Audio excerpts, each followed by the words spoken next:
innumerable cigarettes, Lord Henry Wotton could just catch the gleam of the honey-sweet and honey-coloured blossoms of a laburnum, whose tremulous branches seemed hardly able to bear the burden of a beauty so flame-like as theirs. And now and then the fantastic shadows of birds in flight flitted across the long tussore silk curtains that were stretched in front of the huge window, producing a kind of momentary Japanese effect, and making him think of those pallid, jade-faced painters of Tokyo, who through the medium of an art that is necessarily immobile, seek to convey the sense of swiftness and motion. The sullen murmur of the bees, shouldering their way through the long, unmown grass, or circling with monotonous insistence round the dusty gilt horns of the straggling woodbine, seemed to make the stillness more oppressive. The dim roar of London was like the bourdon note of a distant organ.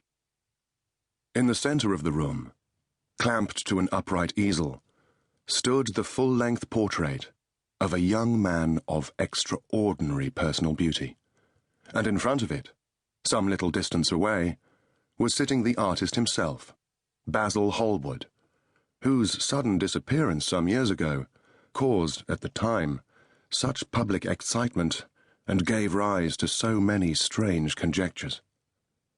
As the painter looked at the gracious and comely form he had so skilfully mirrored in his art, a smile of pleasure passed across his face, and seemed about to linger there.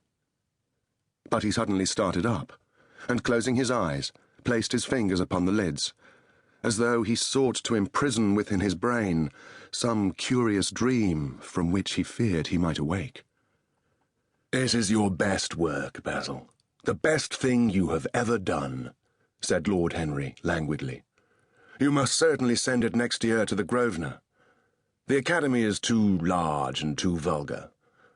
Whenever I have gone there have been either so many people that I have not been able to see the pictures, which was dreadful, or so many pictures that I have not been able to see the people, which was worse. The Grosvenor is really the only place."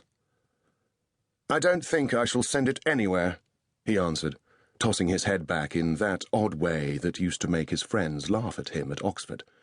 "No, I won't send it anywhere." Lord Henry elevated his eyebrows and looked at him in amazement through the thin blue wreaths of smoke that curled up in such fanciful whirls from his heavy, opium-tainted cigarette. "Not send it anywhere? My dear fellow, why? Have you any reason? What odd chaps you painters are. You do anything in the world to gain a reputation. As soon as you have one, you seem to want to throw it away. It is silly of you.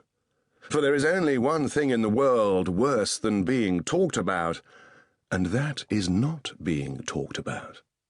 A portrait like this would set you far above all the young men in England and make the old men quite jealous, if old men are ever capable of any emotion." "I know you will laugh at me," he replied, "but I really can't exhibit it. I have put too much of myself into it." Lord Henry stretched himself out on the divan and laughed. "Yes, I knew you would, but it is quite true all the same." "Too much of yourself in it? Upon my word, Basil, I didn't know you were so vain. And I really can't see any resemblance between you, with your rugged, strong face and your coal-black hair, and this young Adonis, who looks as if he was made out of ivory and rose leaves. Why, my dear Basil, he is a Narcissus, and you, well, of course you have an intellectual expression and all that, but beauty, real beauty, ends where an intellectual expression begins. Intellect is in itself a mode of exaggeration, and destroys the harmony of any face. The moment one sits down to think, one becomes all nose or